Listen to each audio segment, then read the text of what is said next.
live, and it looks like the microphone is working. So let's see, switch screens. Yeah. Okay.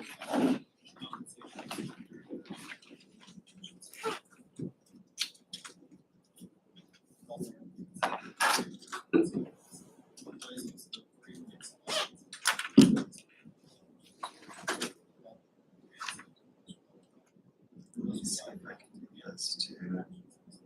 Once again,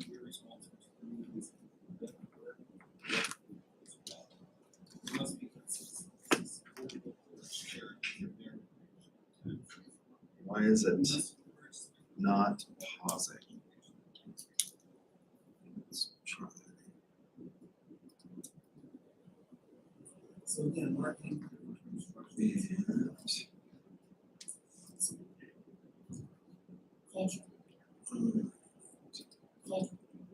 So one of the things that we started talking about last time with regard to corporate culture and ethics and marketing is whether or not culture is something that's organic, that bubbles up from the ground, or whether or not it is top down and imposed. And I suggested to you that probably the answer to that question sort of depends on what kind of organization it is, how big it is, and how young or old the organization is, or mature the organization is. And so I used UCO as sort of an example of how a lot of times you can have people that come in, like our past president, who wanted to radically change the culture. And it's hard to do because there are these ingrained sort of power structures and things that have occurred throughout the history of the organization that make that difficult. Whereas if you have a young organization, or if you have a business organization that has the ability to have less formal power structures, you can maybe influence that and you can establish the tone. Well, if we take a top-down approach, and when we get to corporate governance, which I'll talk about at sort of the end here, if you take a top-down approach, obviously leadership styles are going to be an important factor in determining the ethical culture of the organization. And I talked about, for example, the difference between Johnson & Johnson and Philip Morris. Johnson & Johnson is one where we looked at the credo. We've looked at it, I think, twice in here. And there's all of this talk in there about placing community partners and customers ahead of almost everything else, as opposed to Philip Morris, where the culture was described as being ruthless and cunning and saying things like, I see no issue, the CEO of Philip Morris, providing people with something that they don't need. And again, cigarettes are not just something that you don't need, they're actually harmful. So to the extent that you can impact the corporate culture and you can change the corporate culture through leadership, there are a number of leadership theories that we should look at, and those will impact how you engage in the ethical sensitivity of the organization, or how you try to influence the ethical sensitivity of the organization. Now, I teach in professional sales, and we're getting ready for competitions this week. We have a big competition at CSI at the Love's headquarters on Thursday and Friday of this week, and there are some of you that are participating in that competition. And so one of the things that we look at in terms of sales is how do we develop salespeople, and what kinds of motivations and rewards and things like that do we need to offer in order to incentivize salespeople? And all of that becomes really important when you think about leadership theories. Now, one of the things that we talk about in sales, and that every sales textbook says, and I'm going to make an argument by analogy here, is that salespeople are not born, they're made. Anyone can learn to be a good salesperson. Is that true? Yes. Why do you say yes? Because I mean, you have to know what the consumer wants, Okay, how to get it to them. okay. A lot of, the same thing won't work for one person, that'll work for another. So you have to kind of change up the strategy and whatnot. Okay. And that's not really innate. You have to learn how to do that. So we can teach you skills like active listening skills is one of the things that I think you're getting at. And we do that, and it's really hard for most people. It's really hard for me. My professional career has involved two professions where I'm paid to talk, and I like to talk, and I like to hear my own voice. And I think that, I leave the door open. A lot of my colleagues, they shut the door and they're terrified of anybody coming in and watching their class. They want to know when someone's coming in to evaluate their class, and they choose the person carefully. And I have no idea why they feel this way. I want everyone to have access to the brilliance which is spilling forth from this classroom. Now, I've had other colleagues, because I tend to talk loud, I've had other colleagues come and slam my door because I talk so loud that I guess they could hear it in their classroom. I'm like, shut your door. Don't shut my door, shut your door. I like to talk. And so active listening is really hard for me. And it's one of the things, I use the Socratic method, which we'll talk about when we talk about dialogic in just a second. Again, we've talked about the Socratic method when we talked about theory in here. The Socratic method requires active listening. You have to listen to your interlocutor and figure out what it is they're saying and why they're saying what they're saying. That's really difficult. So yeah, that's a skill. It's a soft skill. And it's hard to figure out whether or not we've taught that soft skill. One of the things that we do is we look at in competition whether or not you are addressing the concern of the customer that you are presenting to in the competition. A lot of salespeople, they have their idea of what they want, and they have the points that they want to make. And so they're going to go in and they just start walking through. And when I was in competition, at one point, you could just see this girl, she was walking through the rubric in her head. So we give you a rubric. And the thing that's nice about a rubric is it gives us some objective criterion with which to evaluate you. But sales calls are dynamic situations. They don't go. So, in the rubric, it starts with, is there an approach? Did you shake hands? Well, that's probably going to happen, right? Although in the real world, after you've established rapport with the individual, that point is going to be very, very minimal in comparison to the rest of the sales call. So is there an approach? Did they build rapport? Did they put the customer at ease? Things like that. And then are they actually listening to what the customer is saying? If they're talking about features and that have nothing to do with what the customer just told you that they wanted, we know that you're not engaging in active listening. And so we can sort of, now how do you measure that, on an actual absolute value scale? I don't know that you can. But that is a soft skill that we can teach, and a lot of soft skills are hard. But can you make, at some fundamental level, everybody needs to sell. I think that you should be able to describe or define the world from the perspective of your discipline. So when I was a political scientist, I would tell you that political science makes the world go round, right? Without government, we can't have any of this stuff that we're doing here. I mean, business just ceases to exist without government. This is the Hobbesian world of it's all against all. If I don't know that I'm going to get paid or that I'm going to be able to enforce the obligations that you owe to me as a business person through some mechanism, we can't conduct business, or the transactions are going to be exceedingly limited in nature. It's going to be like literally, as I hand you the chicken egg, you give me the gallon of milk. You've got a cow, I've got chickens, and we just barter, and that's that's a very limited sense of things, right? So government is important.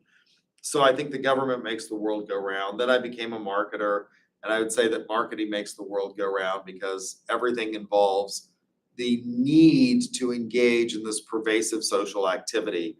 You want people to like you, they want you to like them. You have to have this give and take, right? So at some fundamental level, and then I became a sales professor, at some fundamental level, everybody sells something. If nothing else, than yourself. You're gonna have to go on a job interview. And you're going to have to, even if you don't go on a job interview, if it's one of those where they're so desperate that they're just going through the applications and saying, giving calls and saying you're hired, you're still having to sell yourself on that application. That is actually occurring now. It's, the labor market is so tight right now that they're actually just hiring people without much interview. But you're still at some level having to sell. Now, having said that, if someone is just horribly shy and introverted, can I make them a salesperson beyond just the need to survive? You think you can? I said probably not. Oh, yeah, I don't think you can. Why don't you think that you can? I mean, because they don't have the will to learn to do it. They just don't want to. If you don't want to do something, you're not going to be good at it. Yeah, if they don't have any motivation to do this, I mean, other than just to survive, these are your accountants. They just yearn to be with a stack of books or Excel spreadsheets in this day and age and not engage with other people. I'm probably not going to make those people into salespeople, other than the need to get a job. They're going to have to sell something. They're going to have to sell themselves enough to get a job. But there are people for whom social interaction is just painful. I have a cousin who's like this. He's a computer architect. And I'm one of these people. When I was in my 20s, he had a much younger wife. And she and I would go out and party like rock stars every Friday and Saturday night, and he would stay at home. And he went out with us, I think, a grand total of the entire time they were married, maybe, and they were married for like 10 years before they got a divorce. And we were like best buds. And he loved it that I would go out with her because she wanted to go out. She was younger. But you could just see, I could be exhausted on a Friday night from working. So when I was younger, when I was in my 20s, I had all of these jobs that I did. So I was vice mayor in Guthrie. I'm vice mayor again in Guthrie. I was working for my mother's business. I was working as the associate general counsel here at UCO, and I was teaching 12 hours a semester, which meant that I taught from 5:45. We used to have a lot of night classes. So I taught from 5:45 to 10:10, 4 nights a week, Monday, Tuesday, Wednesday, and Thursday. And by the time I got finished doing check-in on Friday, I was exhausted, but I could walk into a bar or some kind of social situation, and I just fed off of the energy. And by 2 a.m., when the bars closed, I was ready to continue to party. And then I would crash, because the bars close. New Orleans is not a good place for me because the bars don't close in New Orleans. As long as there's people there drinking, they'll stay open. There's no closing time as far as I've never seen it. You put him in that situation and you could see it. He would be perfectly fine before we walked into that environment, and it just sucked all of the energy from him. It just sucked the life force right out of him. And so I'm not sure that I could ever make him, because he doesn't like to talk. He doesn't like to express himself. I'm not sure that I could ever make him into a salesperson. The textbooks say that we can, but I'm not sure that we can. The same is true with leadership, I think. If somebody has sort of natural abilities, there are what I call the bubble people. So it's a spectrum, right? Over here on one end of the spectrum are, let's say there's sales and let's say leadership in this case, and non-sales or not leaders over here. There are some people over here on this spectrum and some people over here. These people, you could make them marginally better, but they're already pretty good. You can make them better by getting them, the people that are type A personalities, that like to talk, that like to engage, you can make them better by teaching them how to engage in active listening. Something that I have to do when I teach this class, when I ask you questions, I actually have to listen to what you're saying and think about it and process it, when what I really want to do is talk myself, right? I really want to talk myself. So you can make those people better. Then there's these people in the bubble, this bubble zone, where that's most people. They're not naturally gifted in things. And if you think that there aren't natural gifts, there are, right? I mean, no matter how, they say 5,000 hours is what it takes to become really good at something. I don't care how many hours I practice basketball. You know, I'm 5'10". I was 5'11" until I broke my hip. And you do shrink as you get older, you know that, right? Slightly, you get smaller. I was 5'11" when I was in my 20s, broken my hip, have a compressed disc, not 5'11" anymore, I'm 5'10". And so, am I ever gonna be great at basketball? Yeah, probably not. Probably not gonna happen for me. Now, there are some people, I think the #1 scoring several years ago player at OSU was a guy that was about 5'10". And he was really kind of incredible. And his name is on the tip of my tongue. It'll come to me.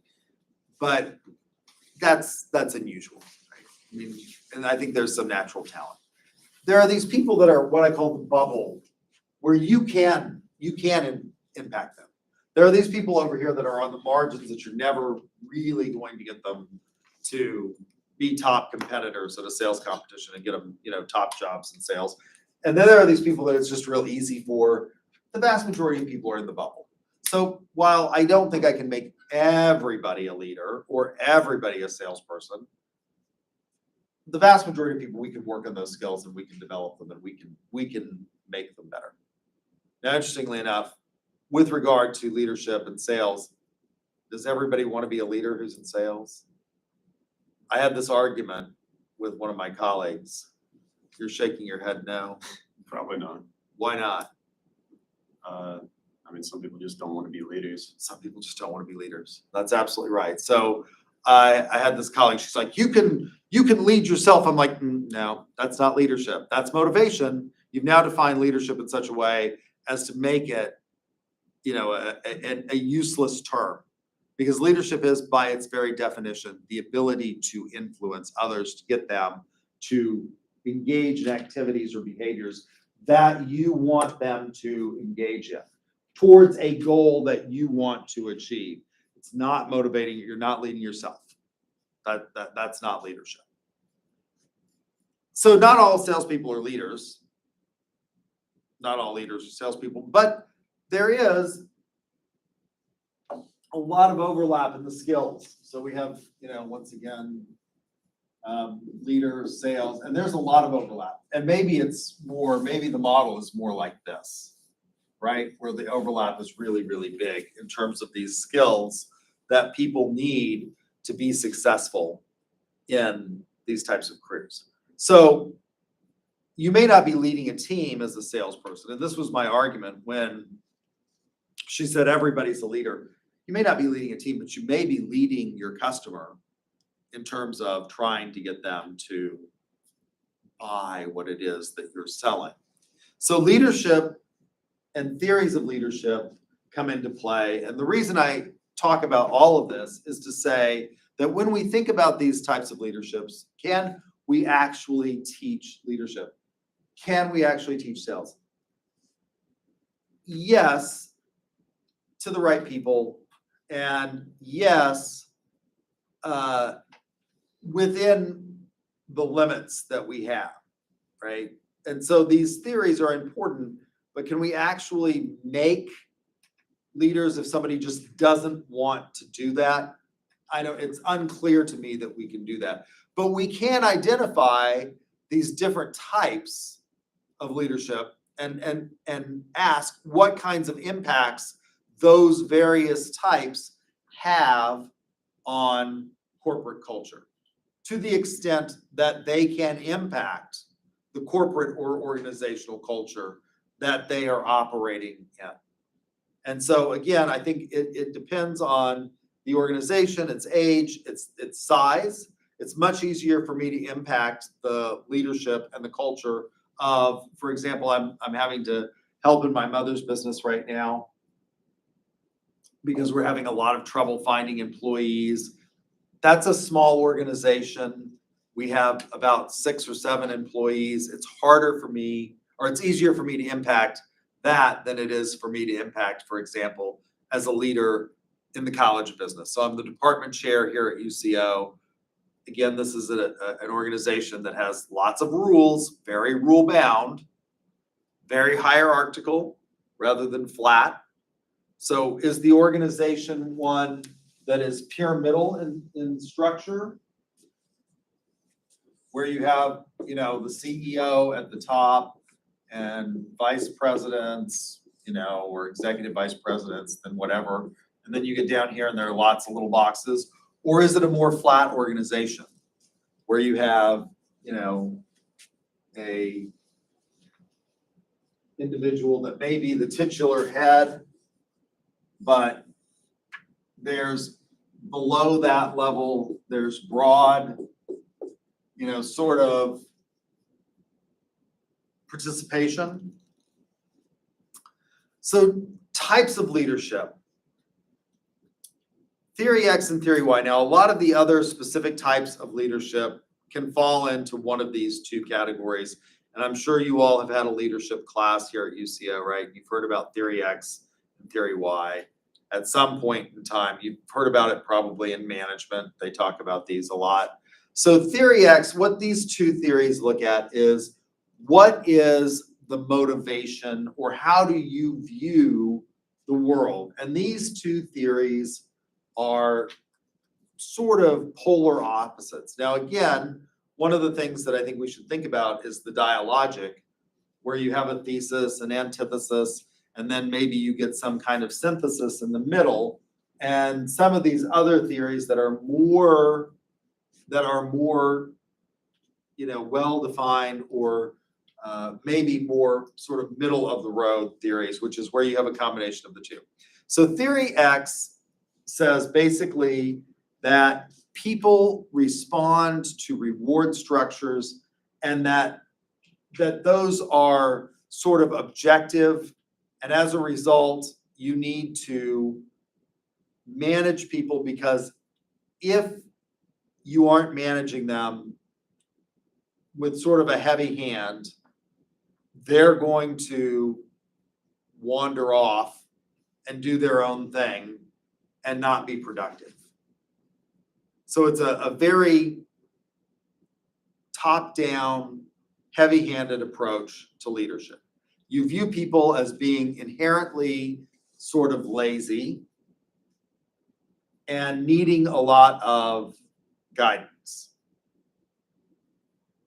On the other hand, Theory Y says that most people engage in activities because, and this includes work, because they find the activity rewarding. We'll talk about the meaning and value of work in here. Why is it that on a Tuesday morning at 9:30, and for most of you, 9:30 is your homage to the fact that you get up before the crack of noon? I've mentioned this before. When I first started teaching here at UCO, we used to offer 7 a.m. classes. 7 in the morning. And those classes made. This was before online became, I've taught online for a long time, but before online became the thing that it really is today. Now, lots of students say, for example, that they don't like online, but if there's an online section offered and a face-to-face section offered in the College of Business, overwhelmingly, that online section fills far faster than the face-to-face. Because even if you don't like it, most of you are working adults, you've got other commitments, and so you may not feel that you get the same amount or the same quality of education that you get in a face-to-face environment. The simple fact of the matter is that because of your schedules and because of how busy you are, it's an attractive option for you to be able to have that flexibility. How many of you take online classes? Do you like them? We'll just do a poll and you're shaking your heads. You like online classes? Why? It's less effort. It's less effort. Yeah. Is it really less effort? It is that way to me. I think it's kind of more effort because you actually have to teach yourself. But Teach are their they own. really teaching themselves? Yeah. You have to be at least self-motivated. Sometimes you gotta just take notes for, 30 minutes and then do a quiz. That's it. One of the things that makes face-to-face, I think, a lot easier in many respects is that I'm here reminding you every Tuesday what's coming up. You gotta take the exam whereas online, it's easy to like forget about it and just sort of let it and then go, oh my God, I missed. Holy cow. I think in many respects, you have to be autodidactic to take online courses. You're suggesting that they don't just learn anything in an online course. I mean, you can if you have the motivation to learn it, but a lot of times, if you're just taking an online course, you'll just learn it enough to pass the quiz, take the quiz real quick and then forget. And then forget, yeah. That's most courses though, isn't it? You information dump the minute you get out of the course, don't you? I did this when I was an undergraduate. People would come out of, like, when I was an undergrad, online was just really, it was in its infancy. We used to have what was called a correspondence office, and so you'd go over and you'd register with the correspondence office, and they'd give you a book, and you would, come to campus to take tests, or you'd go to a library that had somebody that could monitor and send the tests back. They'd put you in a room by yourself. Online, in the early days of online education, it was really just a glorified correspondence. It was a faster method of engaging in correspondence courses. You didn't have to mail things, like your assignments in. It was easier to do.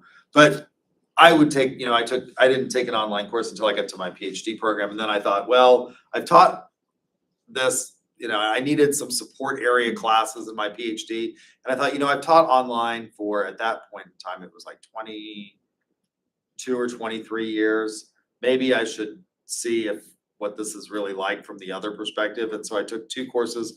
One was called Instructional Strategies for Online Course Development. And the other was called Emerging Tools and Technologies for Online Instruction.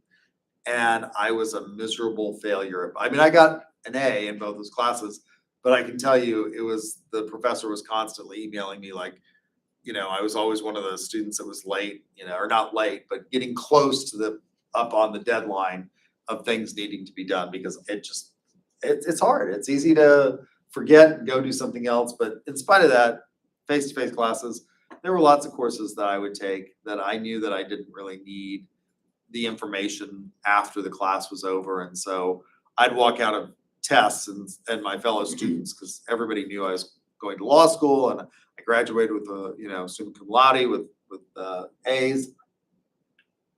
They'd be like, what did you put on number 15? And I'm like, I don't even remember what number 15 was.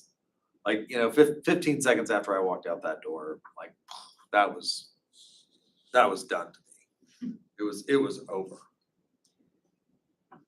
And so you see this idea of people, are like that. They just sort of do the bare minimum that they have to get through it, and then they dump it in Theory X.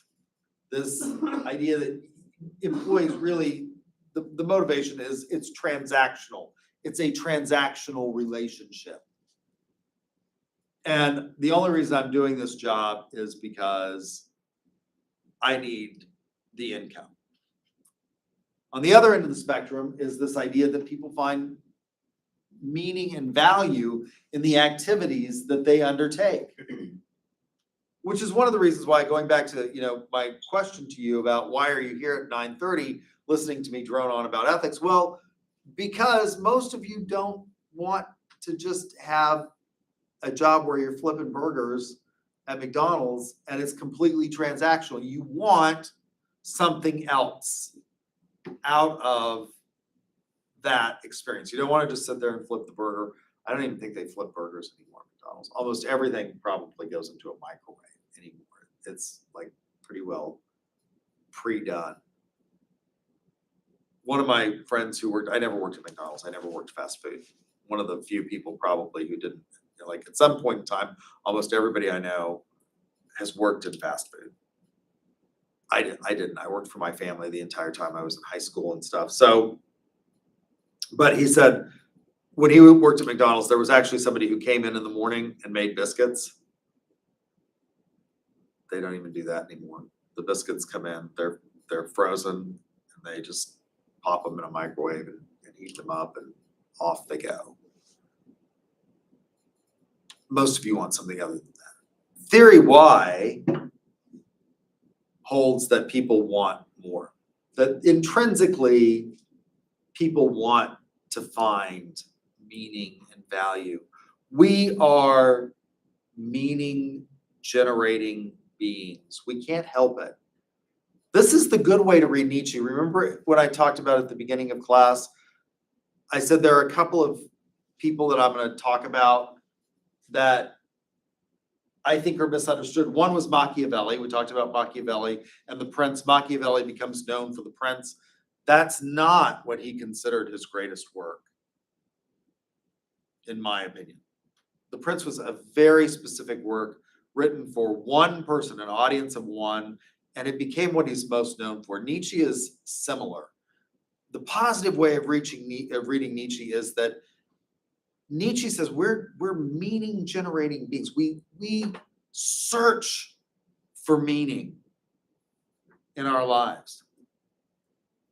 So much so that we'll see patterns in things and ascribe meaning to those patterns when maybe there isn't. I'll give you an example of this. I was at a children's museum not that long ago, and I became really fascinated by a very old-fashioned experiment. It had at the top of this sort of pegboard on a wall was a hopper, and when you pushed the button, it released all of these ping pong balls, and they dropped and skittered along this peg. So the floor of the tank that was holding these ping pong balls would fall out, and all of these ping pong balls would drop and skitter. And at the end, what would happen is you'd end up with something that looks like this. This thing here. And what do we call that? Can you see it? Some of you probably can't see mine. We call that the bell curve, or the normal distribution. Some of the balls would be on the end. The vast majority of balls would be in the center of the pegboard. If you did it 1,000 times, one time out of 1,000, all of the balls will end up on one end or the other. Probability. There's something called the chaos game.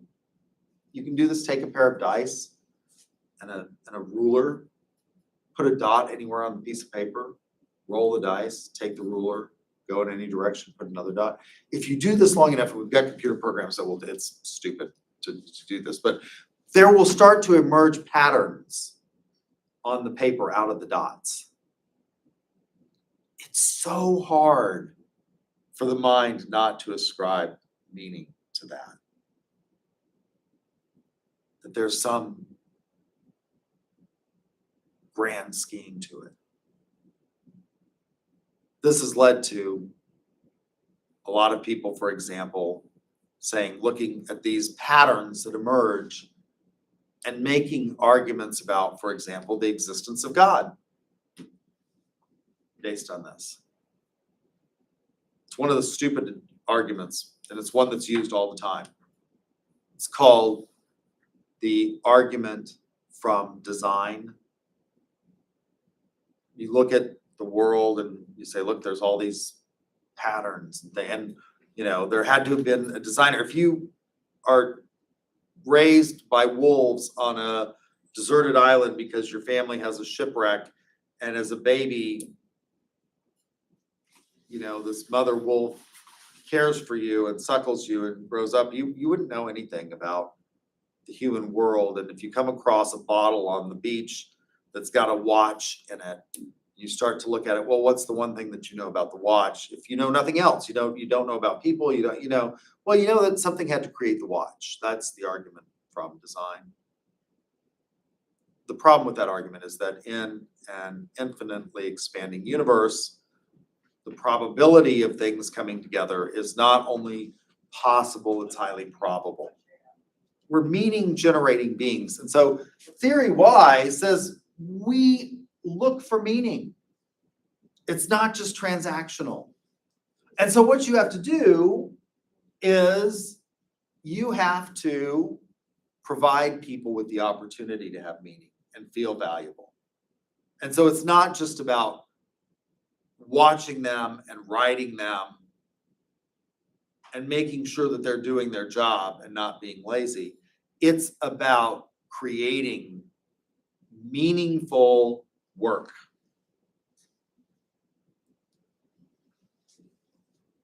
Is there a middle ground? Now, the reason, when we talk about this, if we think about this in terms of thesis, theory X, people are only motivated by the reward structure that they find themselves in. So they go to work because they're paid, they need to feed their family. In the words of George W. Bush, I know how hard it is for you to put food on your family. Nobody remembers George Bushisms anymore because we have a whole plethora of Donald Trumpisms now that are so much more over the top and hyperbolic than George Bush ever was. But I really, when George Bush was president, I just loved listening to the word salad that would come out of his mouth. I know how hard it is for you to put food on your family. What? I think he meant put food on the table for your family. It's like literally, you don't just stick food on your kids. Maybe you do, I don't know. So is there sort of a middle ground? Maybe there is between these two theories where we see it depends on what kind of job you're doing. At McDonald's, do you want people that are really creative? Flipping the burgers? Would it hurt? I think it would.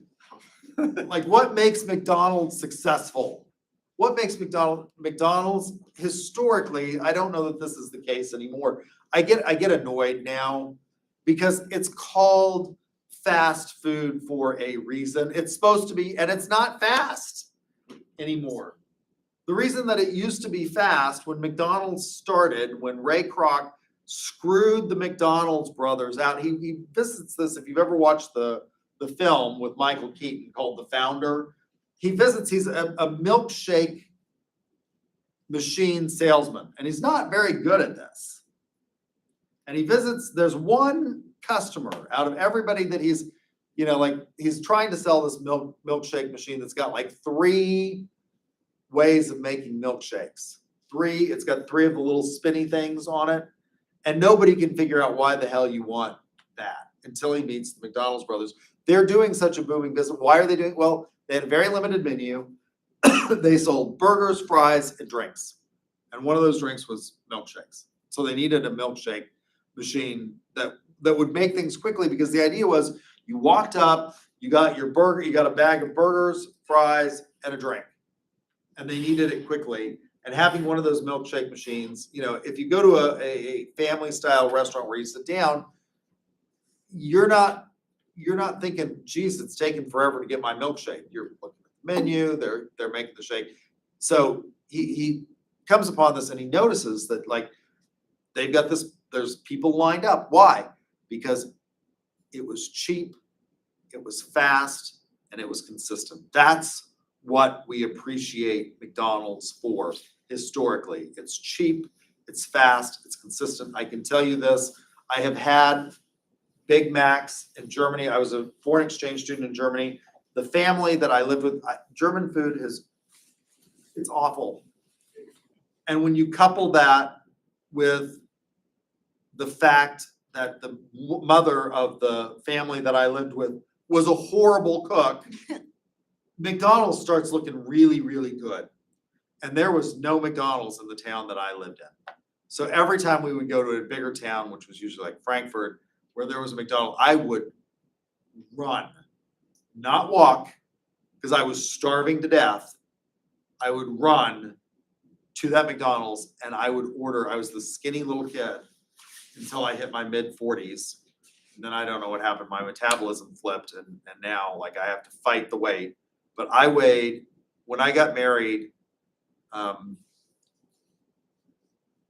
second or third time, I weighed 149 pounds. I had a 27-inch waist, and I was like that until I was in my mid-40s, and then all of a sudden, I broke my hip, and things went downhill. I would run to McDonald's, and I would order 5 Big Macs, and I would sit there, and I would just eat. I would eat all of them. I mean, I was like the kid. Have you ever seen the hot dog eating contests? It's always the skinny little kid that can eat all the hot dogs. It's never the big guy that you think is gonna eat. I mean, like that, like I just would eat 5 Big Macs and till I just was really ready to throw up on Big Macs because I knew it was gonna be a while before I'd get any more of that. Hate German food, just awful.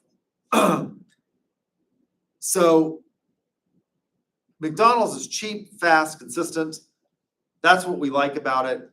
The restrooms are clean. When you're traveling, a Big Mac in Germany tastes the same as it does in Guthrie, Oklahoma, and you know that. I'm not thinking you want a lot of creativity. You don't want the guy to like say, oh, let's try medium rare burgers. No. You know, like, no, don't do that.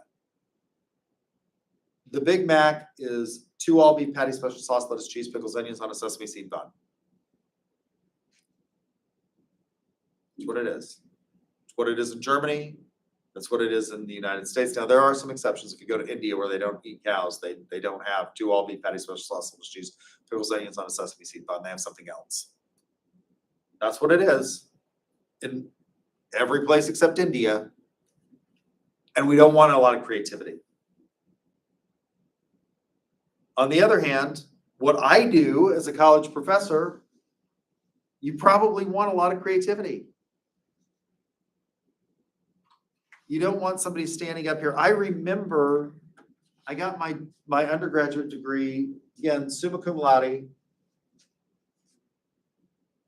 I waited until my last semester to take university physical science. Do you still have to take that class, university physical science? It's basically, they call it that because if they call it physics, you won't take the class. Or you'll resist taking the class, right? Because like, that crap is boring. And I had this professor, his name was L. Witt Marx, and after that class, I started referring to him as Half-Wit Marx, because the whole classroom, the whole front of the classroom was full of these whiteboards, and he could write with both hands, and there would just be this little hands going up at the board, and then at the end of the hour, he would turn around and he would beam like he had done something, and maybe he had, but I mean, it was all mathematical formulas, and it was like he was having this little math party up there at the board, and he forgot to invite any of us to that math party. And he thought it was just brilliant, and I thought he was an idiot. Or at least not very good at explaining. I think you want a whole lot of creativity in this profession. Because it takes that kind of creativity to understand whether or not I am getting through to you. Are there middle ground? Yeah, there are lots of jobs where you want some creativity, but you also need to get the job done. How do we measure? We do this. We have something called assessment where we try to measure what it is that we're producing here at the University of Central Oklahoma. And by the way, my department's really good at this because we just look at numbers and we say, these are the numbers of people that graduate and get jobs instantly. And all of our salespeople get jobs instantly. And all of them make good money. Instantly. That's pretty easy to quantify. Like they come out of this program and they're getting good jobs because there are not a lot of us that teach sales. And so there's a huge demand for it. And we're teaching you skills that are marketable, that are useful to people. There's a lot of those jobs where you're going to have to meet numbers. And so there has to be some amount of transaction to it. But how you do that, you can't just go into a sales call and be like a robot. Good morning, Mr. Jones. I'm here to sell you Xerox copiers. Do you know what a Xerox copier? I mean, you can't do that. But you're going to have to meet a quota, right? So maybe there is some middle ground between these two. And some of these may be more of one or more of the other. Maybe some are sort of in the middle. Dialogic, this is a theory why. It's employee-centered and it's based on the Socratic method, the dialogue. That people want, again, we're meaning-generating beings. Nietzsche says, this is the positive aspect of reading Nietzsche, when he says God is dead and we've killed him, that's his most famous quote or what everybody picks up on. Well, what are we going to do to fill that void? How are we going to fill? Well, we are meaning-generating beings. And what Nietzsche means by that, he gets picked up by the Nazis and he gets a bad rap, is that we yearn to have purpose in our lives. The dialogic centered form of leadership says people yearn for this. So we need to engage in the dialogue. Now, it's not entirely clear to me if you read the Socratic dialogues. Socrates thinks a lot of people are idiots. I mean, I think.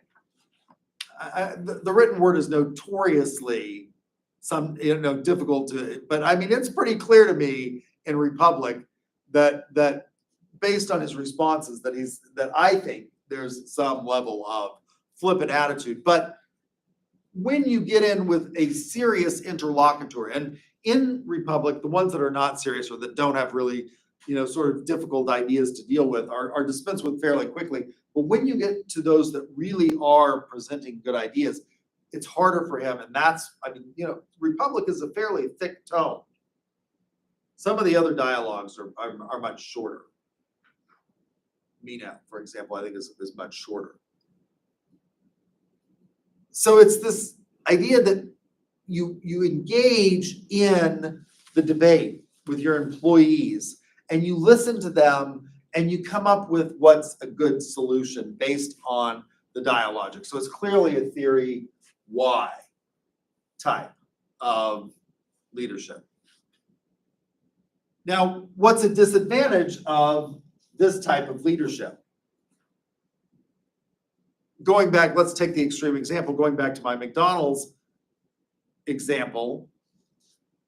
Do you want to debate with your employees at McDonald's whether or not you should put the letter, what is it, 2 all-beef patty, special sauce, lettuce, cheese, pickles, onions on a sesame seed bun? Do you really want to debate that with your employee? No, right? You just need them to do it. I wonder, I haven't ordered one in a long time. Has anybody ordered a Big Mac in a long time? Because they actually, one of the things that I think they've stopped doing is I think they've stopped using tomatoes at McDonald's. There may not be 2 all-beef patty, special sauce, lettuce, cheese, pickles, and onions. A sesame seed bun. There's no tomato, right? Why is there no tomato? 2 all-beef patty, special sauce, lettuce, cheese, pickles, onions on a sesame seed bun. Yeah. Why is there no tomato? Those are expensive, They are expensive, but there's another reason. they're not inconsistent. They are inconsistent, whereas you can get pickle slices that are pretty consistent. You also have to slice them. I think, my friend who worked at McDonald's said that there was one knife in the entire, restaurant. And they hate it, and it was for tomato, and they try to get everything down to the point where you don't have to do that. It's hard to pre-slice tomatoes because they get soggy and they fall apart. And they've not come up with a way. Pickles are easy. Onions are actually easy because they can dehydrate them and then they just reconstitute. It's easy to do that in advance. Tomatoes, difficult to do. Do you want somebody debating this? No. Right, you're not interested in their debate about wouldn't it just make things so much more wonderful? Charismatic leadership. What is somebody who's charismatic? What does it mean to be charismatic? I just had a theories of leadership class and they talked about the charismatic leadership. Uh-huh. The way that I kind of saw it was like they get almost like enlightenment from seeing their followers kind of achieve bigger goals. And they kind of try to be more like confident and trying to push them to do what they can. It's kind of what I remember. Is that charismatic or is that transformational? That might have been transformational. I think it's transformational. I don't know, something like that. Charismatic leadership, these are really close. These two are really close. A lot of times I think of charismatic leadership as being the darker side of this. Charismatic leaders, who's a good example of a charismatic leader? Hitler. Hitler's a good example of a charismatic leader.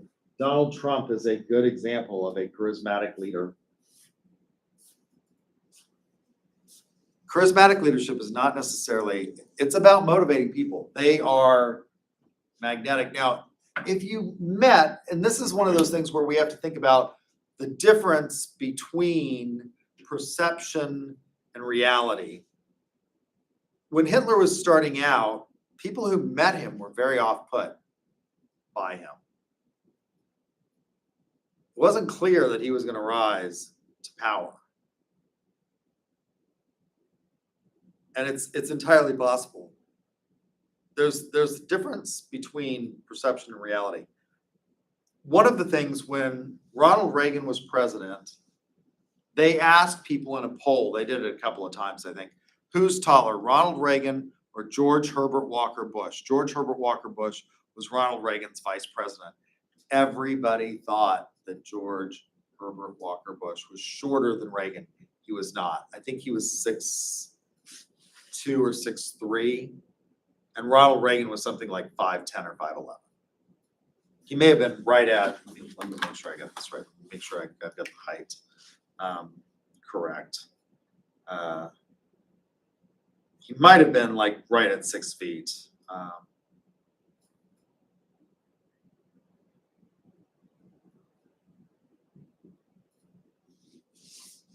And I bet they lie. Everybody lies about their height, by the way, for the most part. Did you know that? Almost all men will say the average man will say they're 6 feet unless they're over. And most of them are 5'10" to 5'11". My boyfriend's 6'2" and says he's 6 foot to hurt people's feelings. Really? Yeah. So he lies down? Yeah. Why is this not working? Anyway, Ronald Reagan was either considerably shorter or slightly shorter than George Herbert Walker Bush, but everybody thought Reagan because he didn't have the wimp factor. George Herbert Walker Bush was what now in reality, here's the difference. George Herbert Walker Bush was a war hero. Ronald Reagan was not. George Herbert Walker Bush was head of the CIA. You don't get to be those two things by being a wimp. But he had been raised on the East Coast, and he talked with sort of a mid-Atlantic, which is sort of a nasally accent, and people thought he was a wimp. Whereas Reagan, blithering idiot. This is this is fact, people. I mean, he like couldn't remember things. Like, this is not a political statement on my part. This is like fact. He would say, now, Ronald Reagan would say, now, one of the 10 commandments of communism is that promises like pie crusts are meant to be broken. And reporters would catch him on this and they'd say, Mr. President, Lenin never said that about communism. He said that about you, about capitalists. And 2 weeks later, he'd say it again. He was an idiot. Now, it may have been that he was an idiot because he had Alzheimer's the entire time he was in the presidency, but he would say it over. But he is beloved. And George Herbert Walker Bush is a footnote in history because he had the whim factor and he lost to Bill Clinton. Of the two, George Herbert Walker Bush, not a wimp, and far brighter than Ronald Reagan ever thought about being. I mean, in terms of intelligence, no comparison. They had to explain to Reagan in the Oval Office. They said if you wanted to, you had to relate it to a movie that he had watched. You had to, literally, his aides are explaining global policy to him in terms of Western movies. Because he had been a crappy B-level Western actor. But the perception was that he was a great, they called him the great communicator. Said shit that was wrong over and over and over again. But he said it loud. And he had these broad shoulders and this great suits and this prematurely black hair. By the way, nobody that age has black hair. But, it was dyed. Pretty sure it's dyed. At 60-something years old, you don't have black hair. He was a charismatic leader. Transformational leaders have a lot of these same characteristics that people are drawn to them. The difference is that transformational leaders want what's best for their followers. They want to raise you up. Charismatic leaders want to get you to do what they want to do, and they use charm. So again, difference between perception and reality. If you go back and you look at and you study what Hitler was like, when he was talking to people, he was uncouth in small crowds. They couldn't believe this guy was, that he was kind of a clown. But on a stage, he could deliver a message with feeling and emotion and power. That's charismatic leadership. Now, transformational leaders have a lot of the same characteristics. They are able to motivate people. The difference is that so you could use charismatic leadership in a positive way, I think. But, and if you're president of the United States, you sort of have to, maybe, because you can't know all of you can't know every citizen in the United States, right? Transformational leadership, actually, they care about people. They want to make their followers better. They want to improve the lives. This is clearly a theory Y theory. Paternalistic is classic theory X. It's the strong father model of leadership. You've got to be authoritative and disciplinarian and work people, otherwise they're going to wander off and do their own thing. Now, pragmatic leadership is one where I think, in my opinion, it doesn't fit clearly into theory X or theory Y. Pragmatic leadership, this often occurs when people are thrust into leadership roles. And they take just sort of a pragmatic or caretaker approach to it. They're maybe not necessarily born or natural leaders.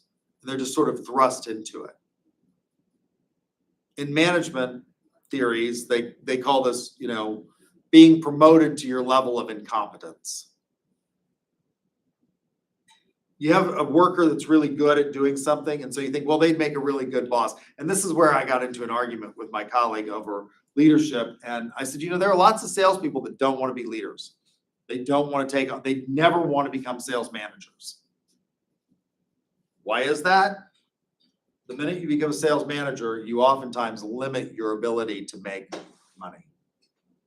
You step into a management role, usually the salary is higher for sales managers, but you have just capped probably what you're gonna make. And a lot of salespeople don't want to do that. They don't want to cap what they're gonna make. So pragmatic leaders, oftentimes you'll find, in my opinion, you'll find them where they have to step into a leadership role, they're not, and so they're just being very practical about it. This is one of the theories that I'm not sure falls clearly within theory X or theory Y, in my opinion, because it's just you're gonna deal with people as they come. And so if you are pragmatic, if you have people that need more attention, you're going to tend to give those people more attention. And then you have caring leadership. Caring leadership is, again, the leader actually takes the time to involve. Now, what's the difference between caring leadership and transformational leadership? A lot of transformational, so when you think about these characteristics or when you think about these types of leaderships, it may not all be one or the other, and people may exhibit different types depending on the way they rise to become leaders. One of the things that you have to do here at UCO, how did I become department chair of the marketing department? I was elected by my colleagues. Isn't that nice? This is why you should go become a college professor. You get to elect your boss. And I tell them all the time, I'm not your boss. Because boss implies that I can do things. And there's almost nothing I can do to my colleagues. Almost nothing. In the olden days, department chairs could wield the schedule with an enormous amount of power.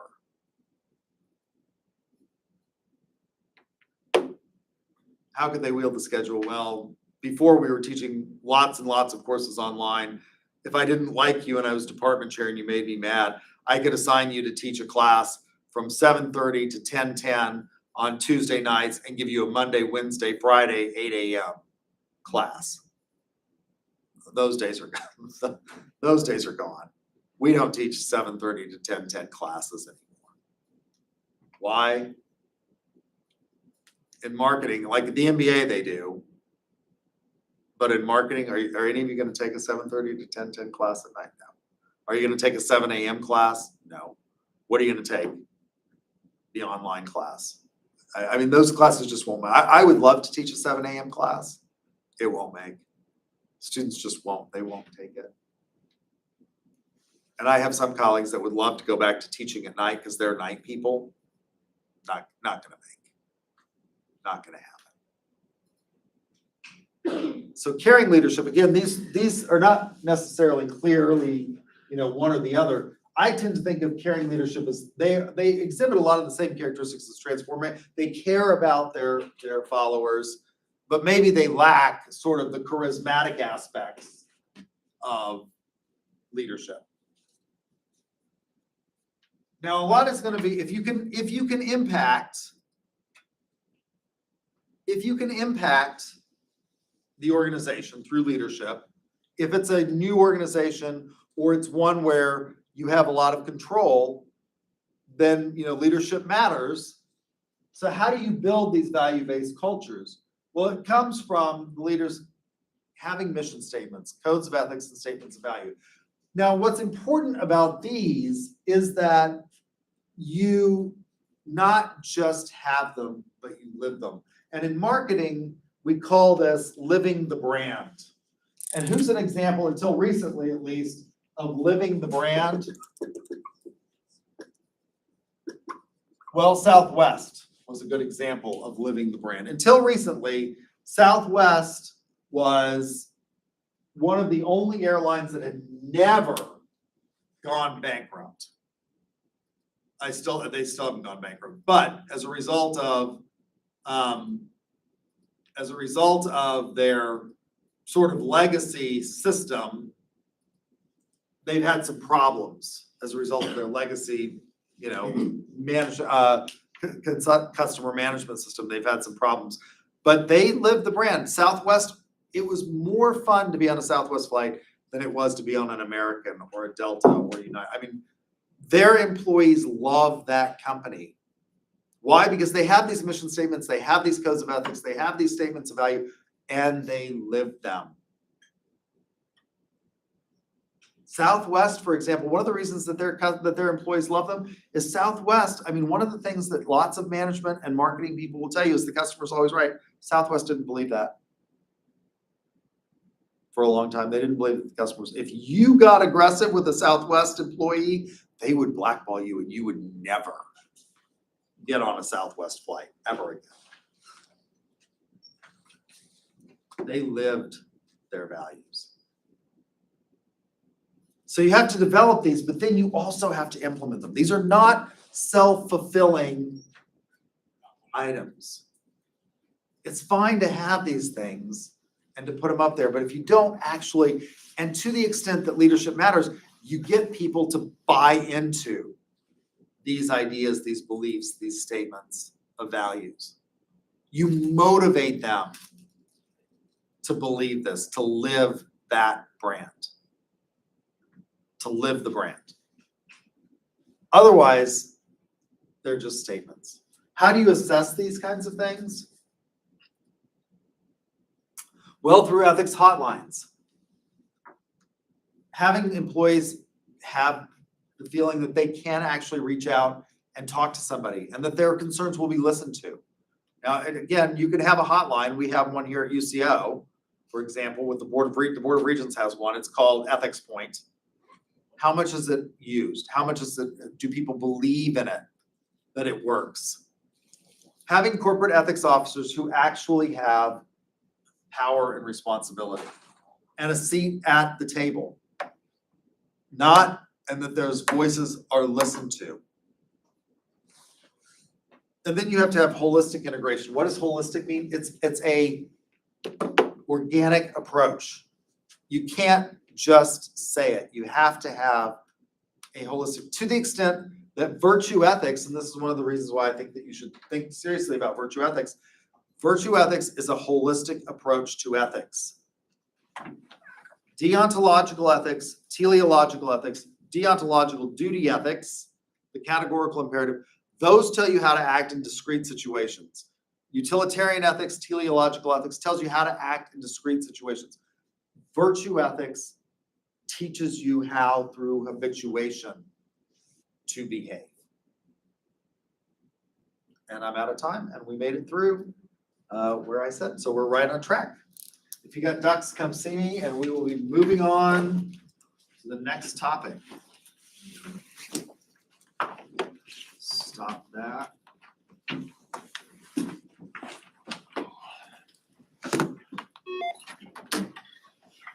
I hope you all have a good morning.